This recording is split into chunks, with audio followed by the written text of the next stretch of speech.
What's up, guys? My name is Almahdi. I'm a multiple six-figure Airbnb superhost for those of you who don't know me. And what I want to make this video about is how to succeed on Airbnb in 2025. So whether you already own a property, whether you're already a superhost, whether you're a host, or if you're starting off completely new, I'm going to explain to you the steps on how to launch your property and start an Airbnb business correctly in 2025, because Airbnb has completely changed this year. So the very first thing I want you to focus on if you're looking at getting into Airbnb is going to be your market research and your property research. Okay, so I have many videos that go through the entire process A to Z on launching a business in Airbnb, and you can click the link in the description to find that. This is going to be a bit more tailored around researching and identifying the properties and what's changed in 2025. So step number one, in your research, once you go to a website and use a tool called airdna.co, that property research tool is going to help you do all of your research. It gives you revenue projections on properties. You can type in an address, you can type in a city, and you can see all sorts of metrics around how successful or unsuccessful Airbnbs and Vrbo properties are in that particular city, neighborhood, etc. So that's going to be the tool that you can use. There's multiple other tools. I prefer to use airdna.co. So let's say you've already identified whether a city allows short-term rentals or not. If the property is in an HOA, which is the homeowners association, what those rules are, if they allow or disallow short-term rentals. In my experience, many HOAs do not allow short-term rentals or have restrictions around them. I'm actually at one of my properties now that allows short-term rentals in an HOA, but that's typically an exception. And there's a lot of events that happen in this city on an annual basis, pretty big global international events. So that is a bit of an exception to the rule, but in most cases, I prefer to stay away from HOAs. My other properties have always been not in HOAs. So make sure you do your due diligence on Google. You can even go to airbnb.com and do a search on your city, and it'll break down the regulations. Do a quick Google search, use ChatGPT to understand the regulations in the city that you're looking to do Airbnb in. Now understand, regulations are not always a bad thing, because if there's a bit of a barrier to entry, that will help make sure that that market is not so saturated, which is important for you. Because if you're in a regulated environment that's just not too regulated, that can protect you and insulate you. And that makes, if you have a successful Airbnb or Airbnb business, that's going to be better for you because it's harder for anyone else to come into the market and compete with you. So keep that in mind. So what's changed in 2025? One of the things you need to make sure when you're researching is the amenities that property has, because 2025 and beyond of Airbnb and the entire business, you can only really compete and succeed and dominate in your market if you've got stellar, amazing, incredible amenities. So what do I mean by this? What are some examples of amenities that work? If the property that you have, or find if you're going to buy, or if you're going to do rental arbitrage or co-hosting, whatever the business model is. And again, I have a course that explains, it's completely free. Click the link in the description, exactly how to understand which model works best for you, okay? So back to what I was sharing with you about the amenities. Properties that have, for example, a pool, a spa, a sauna, a movie theater, a mini movie theater, or a theater room. It doesn't have to be some extravagant, movie theater, but I mean a theater room, maybe with a projector. Do you have games, board games, big live person chess, those big games where you can kind of stand up, whether it's Jenga or, chess that's on the floor, you can pick up the pieces and move them. These interactive large games and amenities are a huge plus. There's also golf. At this property, you have a mini driving range where you can hit the ball. It's pretty much a simulator, but it's not a computerized simulator. It's an actual mini golf that you can, blast the ball into a net. And that's because when I did my research here, people love coming to this particular city for really big golf events. So that's a pro, that's a plus. You need these amenities as part of your research. You have to find the amenities that are important for the demographic of person and people and groups, families, friends Why do people come to your location? So amenities are huge. Another amenity that I installed at a different property is a pickleball court. And I immediately saw an increase in bookings and people wanting to stay at that property. So again, the name of the game is standing out from your competition. So regardless of the business model you're choosing, especially if you're buying a property because that's a high investment, you need to make sure that you're purchasing a property with great amenities before you even try to run Airbnb on it, right? Because that's going to dictate how successful or unsuccessful you are. When you're also comparing your property to others, which is part of your research, you're going to do that on AirDNA. You can see all the properties in your neighborhood and click the link. I'll have a different training where I show you an actual live demo on how to use AirDNA. And this is something I share with my actual students and mentees when I walk them through how to do their research. But what you want to do is click into those properties that are doing the best and see what type of amenities and designs they have at their property. Another way you can do this is simply going on Airbnb.com and look up your city and zoom in on your particular neighborhood and understand what the amenities are in your area that are doing very well. So you're basically going to find the properties that are the nicest and the most booked, and you can verify those rental projections on AirDNA. But even without that, you can just click the calendar and see, how well they're booked. And if the calendar is pretty fully booked out, then you know that those properties are dominating their market. And then take a look at what those amenities are that are working for those individuals and those particular properties. You want to make sure before you buy a property or before you do rental arbitrage and sign that 12, 18, 24-month lease, that you have at least those amenities or have a plan to install those amenities or improve upon them. So ideally, you want to make your amenities even better. So for example, if people come to your area to cool off and unwind and during the summer or warm months, there's probably going to be a need for a pool and a jacuzzi.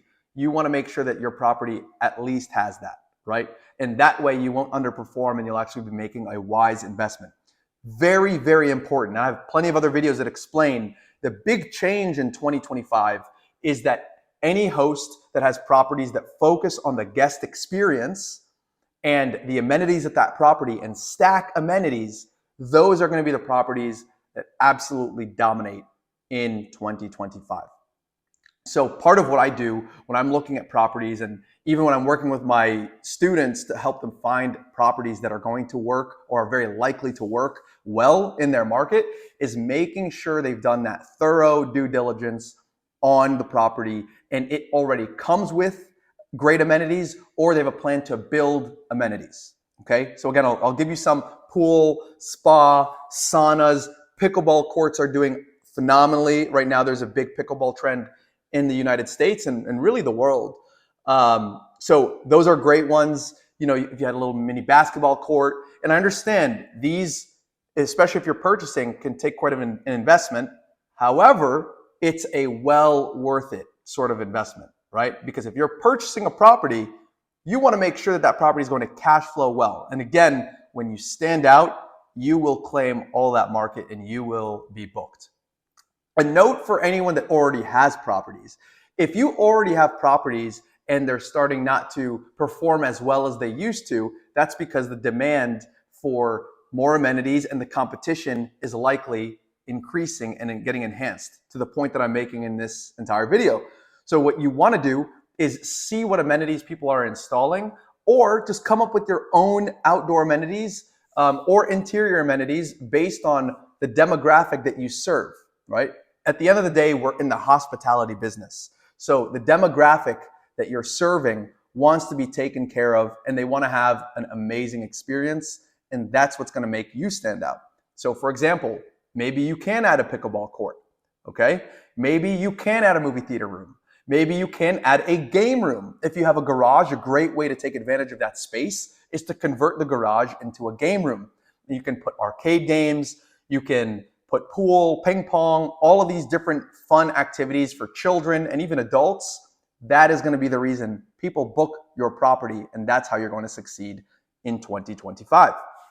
So, I don't want to keep going over it and harping on it, but I'm telling you guys that that is the way. Again, if you're getting into Airbnb or if you already have Airbnb properties, focus on enhancing the experience and increasing the number of amenities that you have that stand out in your area. And if you're starting an Airbnb from scratch, make sure that the most due diligence that you're doing outside of the regulations and making sure you're compliant is making sure your property is going to stand out and be a outstanding property in the area and in the market that you selected.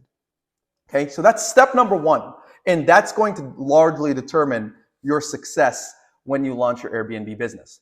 Okay, so once you lock in that property, if you're purchasing a property, there's multiple ways to go about that. One thing that I just did, actually, the property I'm in right now, I purchased about a year and a half ago, and I was able to take over the existing mortgage on the property. Okay, so if you're looking to purchase a property, make sure that you're using a profitability calculator before you purchase that and run the numbers on that property. This is very, very important and something that I do with all of my students. You can actually reach out to me and I'll give you my deal analyzer, and you can see exactly the numbers that I take a look at and how I evaluate the profitability of a property, all the numbers so that you can see the expenses versus how much income it's going to bring as a projection. And it's very important that you don't miss out on any expenses. So there's utilities, there's HOA fees, there's landscaping, pool maintenance, if you have a pool, property taxes, all of these things need to go into your calculation to make sure that you can determine if it's a good investment. Okay, so you can reach out to me and I can get my profitability calculator over to you. And if you're doing rental arbitrage, you also still have to run the numbers, and very similar process. It's just that you're not purchasing. So your return and how you're going to evaluate that will be a little bit different. And again, similar to co-hosting, you don't have much skin in the game, honestly, because the owner of the property is the one that's paying many of the expenses if you do this correctly. But again, in general, you have to analyze the deal you're making and make sure that it is profitable once all the expenses have gone in. Another pro tip is understand the seasonality of that property and of that market. What do I mean by that? Is there a certain time of the year where most of your bookings come in and most of your revenue comes in? Is there a time, for example, people love traveling to your location in the summer? Do people love traveling to your location in the winter? Is it a more stable market where there's not too much fluctuation, right? All of this ties into the strategy and cash flow projections that you're going to want to consider when you're especially purchasing a property. So one thing that I also do, by the way, for anyone that's looking to buy an Airbnb, feel free to reach out to me. I work with a few people per month. You can click the link in the description to apply to see if you qualify to work with me. But one of the things that I love doing is helping my student negotiate the property. So negotiating sales price. Hundreds of thousands of dollars, at least tens of thousands of dollars in concessions or even just in general on the price of the home if you know what you're doing and if you know how to negotiate, okay? And there's many ways to go about this. Again, I'm gonna say that for those students that I work with. Please make sure you're not leaving money on the table, and that is one way that you can go into a deal already profitable just from equity, okay? Because in real estate, and anyone that you know that's in real estate that has done well, they'll tell you that the money that you make really on a real estate deal is in the purchase. It's not in when you sell. If you buy at the right price, you're gonna do just fine. And again, you're gonna supercharge your returns if you're following this exact procedure properly, and you're gonna have the cash flow coming in as well as the tax advantages, okay? So once you've already done that and you've locked in your property, the next step is your Airbnb listing. Now, a few different things go into this process, and let's just get right into the listing, right? Entering the listing is pretty straightforward, entering all those details, because Airbnb or VRBO will walk you through that. But what the most important part of this is staging and designing the property, okay? Staging and designing the property. Now, going back to the research element, you want to make sure that your property is going to be just as nice in quality or nicer than the properties that are performing the best in your market. Now, again, why do you need to do this? So that you can compete and so that you can be the property that's getting booked.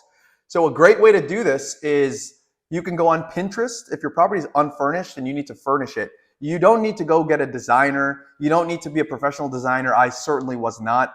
You can go to Pinterest and take a look at all of those nice design ideas, and you can order furniture from Amazon. You can go on online, Wayfair. There's a bunch of different places where you can get very nice looking furniture without spending too much money.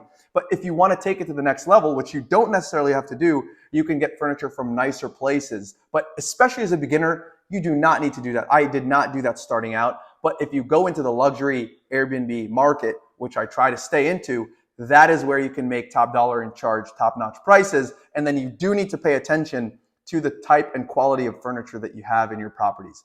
Now, quality does not mean expensive. You can still have quality without paying too much money. So make sure you strike that balance, okay? You can even buy properties. My very first property came furnished and I just enhanced the furniture, okay? I enhanced the furniture after I already purchased it. So keep that in mind. But yeah, Pinterest is a great place to start. Once you've got all that together and you've got your property furnished, the most important part of your marketing is going to come into play, which is your photography. You're going to need to get a stellar photographer for your Airbnb listing, because when someone is scrolling around on Airbnb, there's so many properties they're inundated with, so much coming at them. You're going to want to stick out. Now, how do you do that? You're going to want a photographer that knows real estate photography and has done Airbnb photography. A great place to find this resource, and photographers or movers or anyone that's going to help you stage the property, is Thumbtack. Thumbtack's a great place. Any of these places online where you can hire freelance workers, you can find some top quality individuals there. And always, especially for photographers, make sure you ask for their book of business so you can see that they've done really, really nice photography for real estate. You're going to want twilight photos and daytime photos. So twilight photos are right before the sunset. You have a different, have a nice, sky. Now, again, you can get all this edited, but it's the picture quality and how the lights really stick out. That is the reason you're going to want really nice twilight photos as well as daytime photos. You want to be able to set the scene and the stage and the mood in your photos for your guests so that when they're scrolling, they can picture themselves in the listing at your property. And that's going to be a great way to help them click and envision staying at your home. So make sure you pick the right real estate photographer. Another very key tip for your photography is, if you can, for example, if you have a backyard and all these amenities, which you should, an aerial drone footage for a main image is always a great way to stand out. And that way you can capture everything in your backyard or everything in your property from an aerial view. That's a great thing to do. But in general, even if you don't use a drone and don't have an aerial footage, your main picture is going to want to be one where you can put as many of your amenities in that photo as possible. So if you can squeeze in like your pool and your spa, and you've got like golf in the back or any other amenities that you can push into that main image, that's going to help your property pop out and stick out in Airbnb, and it's going to make people click your listing, which is then going to boost you in the Airbnb algorithm and make it much more likely that you're going to get selected and booked and reserved. So I can't emphasize this enough. Never, never, never cheap out. Please, guys, do not cheap out on your photos. That is exactly where you want to honestly overspend if you can, because that's what's going to make people click and actually make you money. We're in this business ultimately to make money. And the way you do that is having your property be selected and you to beat everybody in Airbnb or VRBOrbooking.com, having the best photos. Okay. Now, I won't spend too much time on the listing. It's pretty straightforward. Make sure you use AI, by the way, and ChatGPT, especially this year and moving on, to create your listing descriptions. Some things you need to include in your descriptions are, for example, the distance to all the landmarks. So all the landmarks in your area, why do people come? Do they have events in your area? Why does your demographic come to stay in your particular city? All of that needs to be in the listing. The number of bedrooms, all of the amenities, the number of bathrooms. If you have any ensuite bathrooms in your master bedrooms, make sure all of that is included. The size of the televisions. Do you have another pro tip? Do you have baby equipment? So high chairs, baby baths, a crib, anything like that is going to help families, for example, stay at your property. So anything that can differentiate you. You want all of this in that listing description, and use ChatGPT. You can enter a prompt. For example, I have a property, let's just say in wherever, right? Washington State, Miami, let's say Miami.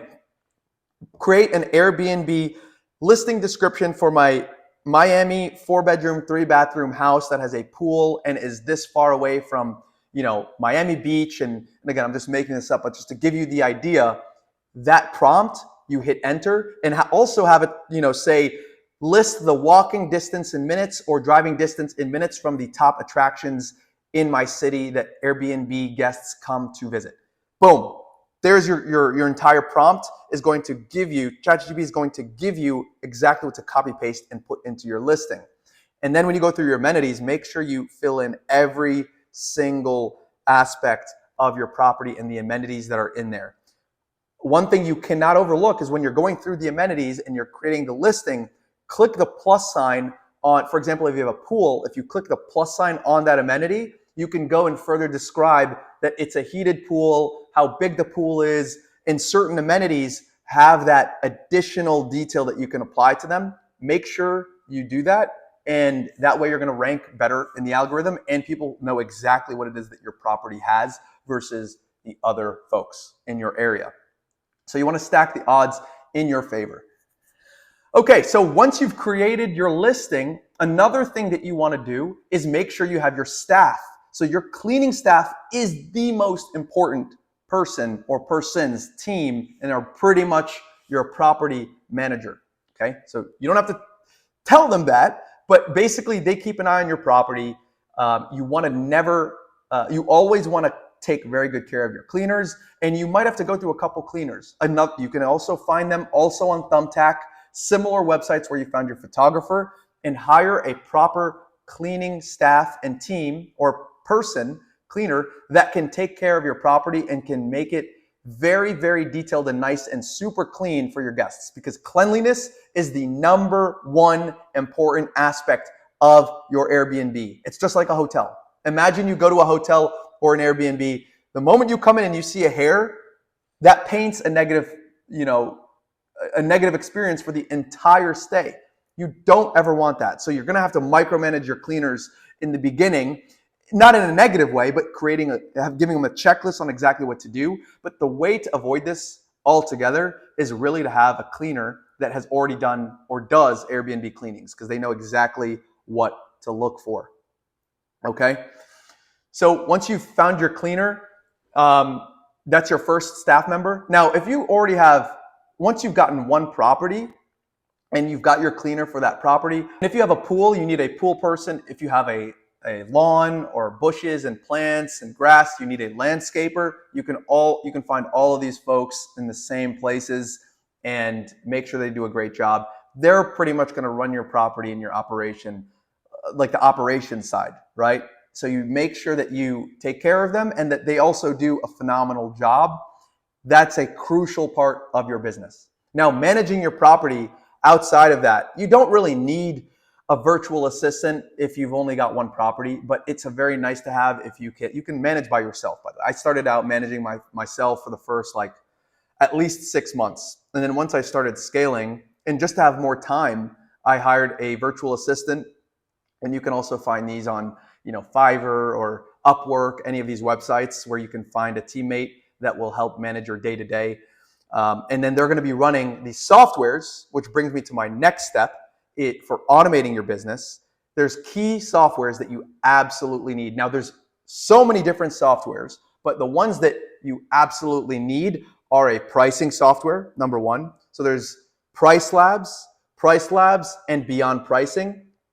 Both of these softwares are great, and I've used both of them. You can basically plug in your property. They sync up with all of your listings on Vrbo, Booking.com, Airbnb, and they allow you to not have to manually go in and update the pricing day by day. They have all the data on what's going on in your market, in your area. They have the data on all your competition, and that way you can dynamically, pretty much the tool is doing this, dynamically handle the pricing for you so that you don't have to set all of those detailed prices day by day, and you're not leaving money on the table. This is a huge key for being able to be as profitable as you can. You don't want to price too high so that people don't book you, and you don't want to price too low so that you're missing out on thousands of dollars in your pocket. So that's number one. Number two is Hospitable. Hospitable is a software that helps you manage all of your bookings, all of your listings, all in one centralized place, especially when you have more than one property, or even if you have just one property. If you have multiple listings, that helps you manage all of your revenue. It helps you manage all of your, and automate all of your communications with guests. So this is what I have my VA. They're in there. They can set up automatic prompts for, requesting reviews, greeting the guests, sending check-in information. All of that is handled from this one software called Hospitable. So make sure you get that, check that out. Now there's multiple other softwares that you can use when you start scaling that, in my opinion, are not absolutely necessary. But those are the two keys that you want as far as softwares to help streamline and automate your entire business, because you got into Airbnb not to have another job. Yes, to make a lot more money, but not to have another job, okay? So we've got all of those pieces of the pie together. Once you've put all that together, you got your Airbnb listing up, you got your photos up, you took spectacular photos and uploaded those. Next is getting your bookings, okay? So if you've followed all of these steps from A to Z, you should be able to get a booking within 24 to 48 hours. And that is exactly what I've consistently been able to do with the students that I've worked with and all my mentees. I love helping them find their properties, helping them negotiate properties, especially when they're purchasing, or even getting a property from a rental arbitrage landlord. So for those of you that are actually interested in working with me one-on-one, click the link in the description, and I would love to help you. See if you're qualified to work with me. You can fill out the application. It should take you about 30 seconds. And again, I only take about 3 students per month. I'd love to help you out. And for those of you that want to just watch the YouTube content, I have plenty of content that you can check out, all free. And I hope you're able to dominate if you get into the Airbnb business in 2025 and beyond. Be great.